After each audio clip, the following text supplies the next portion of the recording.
तो पिछले वीडियो में हमने आईसीएफ के जनरल सवाल जवाब देखे थे। आज के इस वीडियो में शेल और इंटीरियर फिटिंग के ऊपर जो सवाल जवाब है वो देखेंगे। काफी इंपॉर्टेंट पीडीएफ होने वाला है। देखिए, पिछले 1-1.5 साल में जितने भी प्रीवियस एग्जाम के मैंने पेपर देखे हैं, जो भी, चाहे वो जेई का हो चाहे वो टेक्नीशियन का हो, उन सारे एग्जाम में इस पीडीएफ से कम 20 सवाल लिए गए। तो ये काफ़ी इंपॉर्टेंट क्वेश्चन बैंक है और ये पूरी सीरीज़ में बनाऊंगा। और ये मेरे पास आईसीएफ का भी है और एलएचबी का भी है। तो पहले ये आईसीएफ की सीरीज़ बना लेंगे, फिर हम एलएचबी के ऊपर भी वीडियो बनाएंगे। और अगर आप इन दोनों क्वेश्चन बैंक को आप देख लेते हैं तो 90% आप सारे सवाल के जवाब आप दे सकते हैं जो आईसीएफ या फिर एलएचबी से रिलेटेड सवाल होते हैं। तो बहुत इंपॉर्टेंट है। पिछला वीडियो अगर आपने नहीं देखा है तो जाकर देख लीजिए, काफ़ी इंपॉर्टेंट सवाल जवाब उसमें भी लिए गए हैं। तो चलिए आज का वीडियो शुरू करते हैं। जो पहला सवाल है, what is the thickness of roof sheet in ICF coach.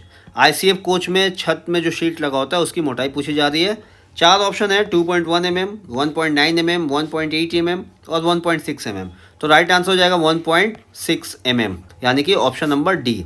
सवाल number 2, water tank capacity of ICF coaches. ICF coach के अंदर जो वाटर टैंक की कैपेसिटी होती है वो कितनी होती है। राइट आंसर हो जाएगा बी, 1800 लीटर।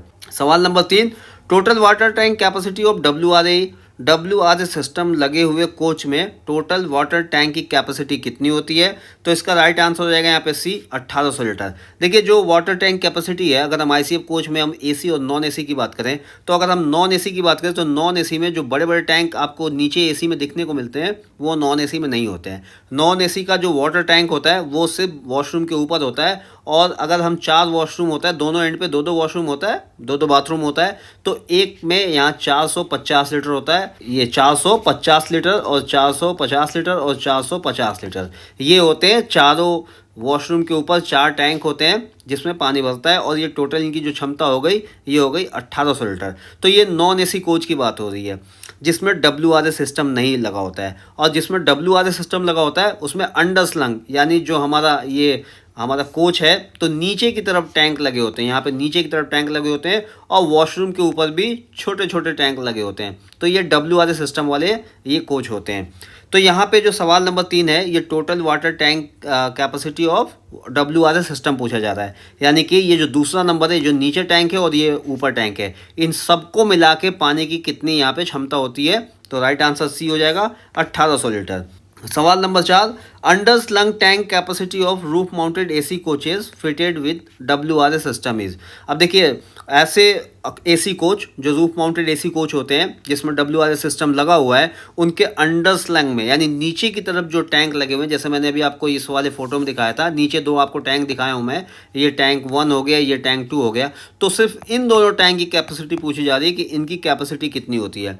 तो इसका राइट आंसर हो जाएगा ए, 1600 लीटर। ये दोनों टैंक 1600 लीटर के होते हैं। सवाल नंबर 5, overhead tank capacity of WRA system. अब इसी में जो ऊपर जो 2 टैंक है, जो वॉशरूम के ऊपर जो टैंक लगे हुए हैं, उनकी कैपेसिटी पूछी जा रही है कि उनकी कैपेसिटी कितनी होती है। यानी कि ऐसे कोच जिसमें WRA सिस्टम लगा हुआ है उसमें ओवरहेड टैंक की कैपेसिटी कितनी होती है। तो राइट आंसर हो जाएगा इसका बी, 200 लीटर। टोटल 200 लीटर की कैपेसिटी होती है ओवरहेड टैंक की। और जो अंडर स्लैंग में टैंक होता है उसकी कैपेसिटी होती है 1600 लीटर। और दोनों को मिला दिया जाए तो पूरे कोच में जो वाटर टैंक की कैपेसिटी हो जाएगी वो 1800 लीटर हो जाएगी। कंफर्म, इतना आप समझ में आ गया। चलिए आगे चलते हैं। सवाल number 6, minimum air pressure required for WRA system के लिए जो मिनिमम एयर प्रेशर रिक्वायर्ड होता है वो कितना होता है। तो राइट आंसर हो जाएगा ए, 0.35 किलोग्राम पर सेंटीमीटर स्क्वायर। सवाल number 7, maximum air pressure required for WRA के लिए जो मैक्सिमम यहाँ पे प्रेशर होता है वो कितना ज़रूरत होता है, कितने प्रेशर की ज़रूरत होती है। तो राइट आंसर होगा डी, 0.75 किलोग्राम पर सेंटीमीटर स्क्वायर। चलिए अगला सवाल, सवाल number 8, maximum height above rail level for floor of any unloaded vehicle is. Unloaded vehicle की जो मैक्सिमम हाइट है एबव रेल लेवल से फ्लोर तक की, वो कितनी होती है। तो राइट आंसर होगा इसका सी, 1345 mm। सवाल नंबर 9, under laboratory portion what is diameter of compression tube. जो अंडर लेबोरेटरी पोर्शन जो होता है जिसको हम बाथरूम कहते हैं, उसके नीचे का जो पोर्शन होता है वहाँ पे जो कंप्रेशन ट्यूब लगे हुए होते हैं उनका डाया कितना होता है, उनका डायमीटर कितना होता है। तो राइट आंसर हो जाएगा यहाँ पे सी, 65 mm, 65 mm इसका राइट आंसर हो जाएगा। उनका डाया 65 mm हो जाएगा। चलिए सवाल number 10, thickness of side wall sheet is. जो साइड वॉल होते हैं उस शीट की थिकनेस कितनी होती है। राइट आंसर सी हो जाएगा 2.0 mm यानी 2 mm। ठीक है। सवाल number 11, thickness of tough floor of ICF RCF coaches. जो आईसीएफ या आरसीएफ का टफ फ्लोर होता है नीचे का, उसकी थिकनेस यहाँ पे पूछी जा रही है कि उसकी थिकनेस कितनी होती है। तो राइट आंसर हो जाएगा बी, 3 mm। सवाल नंबर 12, sole bar of ICF coaches consist of.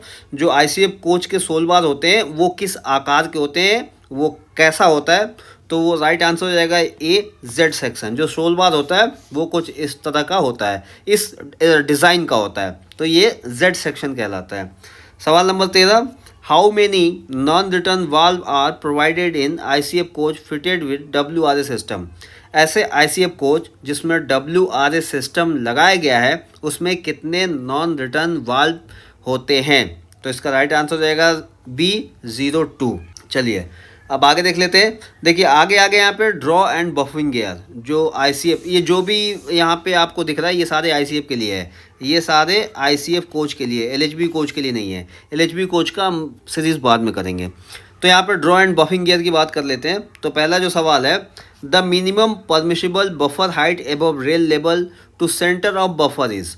जो पटरी से बफर के सेंटर तक की न्यूनतम बफर ऊंचाई क्या होती है, मिनिमम बफर ऊंचाई क्या होती है। तो देखिए यहाँ पे जो ऑप्शन दिए हैं 1105 mm दिया है, 1145 दिया है, 1115 दिया है और 1030 दिया है।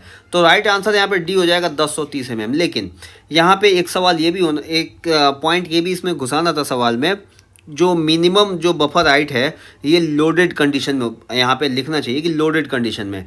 तो लोडेड कंडीशन में मिनिमम 1030 mm होना चाहिए, इससे नीचे नहीं जाना चाहिए। और अगर यहाँ पे एम्प्टी व्हीकल की बात करें, यानी कि ऐसा कोच जो अभी खाली है, तो उसमें जो मिनिमम परमिशिबल बफर हाइट होती है वो होती है 1090 mm। यानी अगर कोच खाली है तो 1090 mm से कम बफर हाइट नहीं होना चाहिए। और जो मैक्सिमम होता है वो 1105 mm होता है, यानी मैक्सिमम खाली गाड़ी में 1105 mm से ऊंचा बफर हाइट नहीं होना चाहिए। सवाल number 2, standard buffer projection from head stock is. Head stock से बफर का प्रोजेक्शन कितना होता है। राइट आंसर हो जाएगा बी, 635 mm। सवाल number 3, minimum permissible buffer projection from head stock is. Head stock से मिनिमम जो बफर का प्रोजेक्शन है वो कितना परमिशिबल है, कितना अलाउ किया जाता है। तो इसका राइट आंसर हो जाएगा यहाँ पे डी, 584 mm। सवाल number 4, the diameter of buffer plunger face of ICF coaches. ICF coach का जो बफर प्लंजर होता है उसका डायमीटर पूछा जा रहा है, यानी बफर को जब आप पीछे से देखते हैं तो बड़ा सा गोला जो दिखता है, इसका डाया पूछा जा रहा है कि इसका डाया कितना होता है। तो इसका राइट आंसर होगा बी, 457 mm, 457 mm इसका आईसीएफ कोच के बफर प्लंजर का डायमीटर होता है। सवाल नंबर 5, what is the distance between two buffer at one and.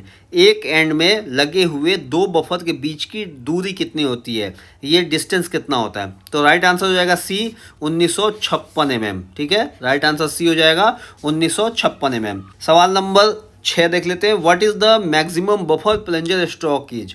Buffer plunger का जो स्ट्रोक होता है, मैक्सिमम बफर स्ट्रोक जिसको हम कह सकते हैं, वो कितना होता है। तो राइट आंसर हो जाएगा ए, 127 mm। सवाल number 7, by which means the weight of the body is transferred on trolley in ICF coach.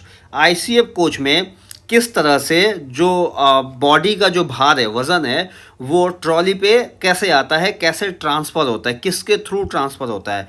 4 option है, जैसे जर्नल, व्हील, साइड बैरर और डैशबोर्ड। तो किसके थ्रू बॉडी का जो वेट है वो ट्रॉली के ऊपर ट्रांसफ़र होता है। तो इसका राइट आंसर हो जाएगा सी, साइड बैरर।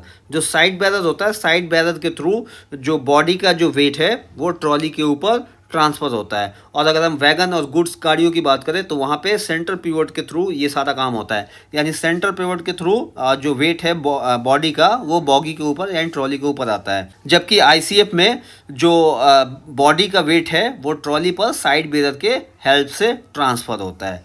चलिए सवाल नंबर यहाँ पे देख लेते हैं 8, what should be the minimum buffer height after पीओच।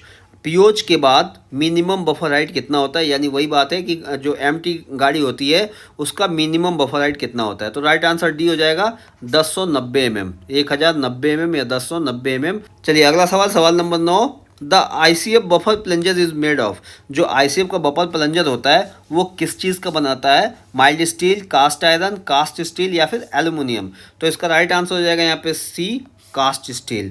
ये कास्ट स्टील का बना होता है आईसीएफ बफर प्लंजर। चलिए सवाल number 10, thickness of a new draft pad is ICF coaches. जो ड्राफ्ट पैड होते हैं उसका जो थिकनेस होता है न्यू ड्राफ्ट पैड का, उसका थिकनेस कितना होता है? तो राइट आंसर हो जाएगा बी, 32 mm। सवाल number 11, the कंडमिंग thickness of draft pad is ICF coach. Draft pad की जो कंडमिंग थिकनेस है कितना उसका मोटाई कम हो जाएगा तो हम उसको कंडम कर देंगे। तो इसका राइट आंसर हो जाएगा ए, 30 mm, 30 mm। सवाल नंबर 12, what is the dimension of slot for draft की इन ड्रॉ हुक इन आईसीएफ कोच। जो आईसीएफ कोच का ड्रॉ हुक होता है उसमें ड्राफ्ट की जो लगता है ड्रॉ हुक के अंदर, उसका डायमेंशन पूछा जा रहा है, उसका स्लॉट जो होता है उसका डायमेंशन कितना होता है। तो इसका जो डायमेंशन होता है वो होता है 38 mm। ठीक है, राइट आंसर सी हो जाएगा, 38 mm। सवाल नंबर 13, what is the minimum thickness of new draft की इन आईसीएफ कोच। जो ड्राफ्ट की लगा होता है उसका मिनिमम थिकनेस कितना होता है। आईसीएफ कोच के अंदर ड्राफ्ट की लगा होता है, एलएचबी में तो लगा नहीं होता है, तो इसका मिनिमम थिकनेस यहाँ पूछा जा रहा है। तो राइट आंसर बी हो जाएगा, 36 mm।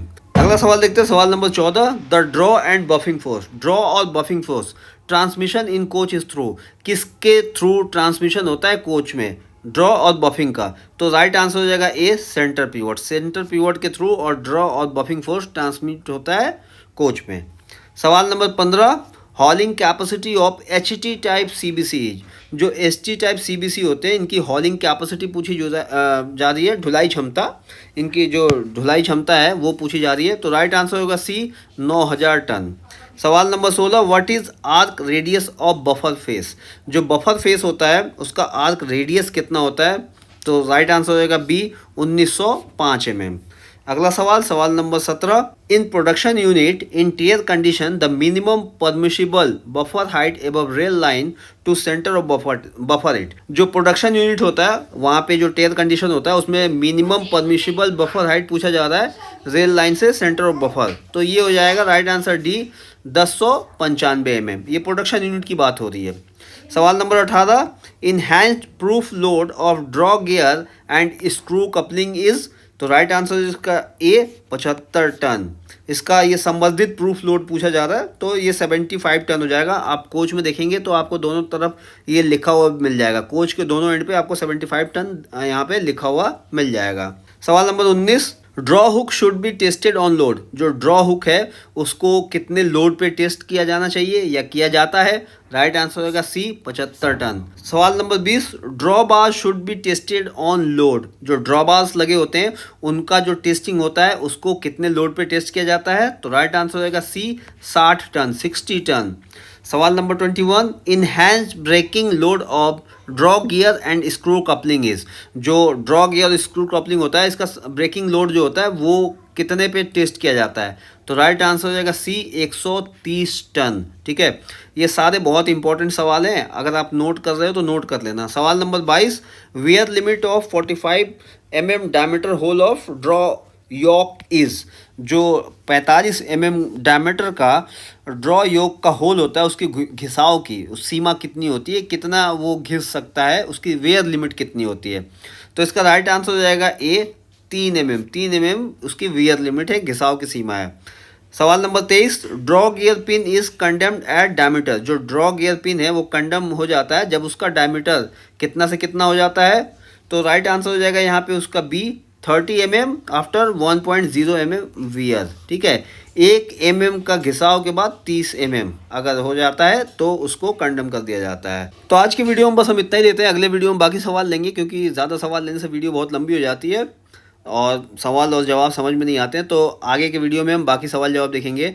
और अगर आपने अभी तक चैनल को सब्सक्राइब नहीं किया तो करके बेल आइकन बटन दबा दीजिएगा क्योंकि ऐसे बहुत सारे इंपॉर्टेंट वीडियो आपको मिलने वाले हैं। वीडियो देखने के लिए धन्यवाद।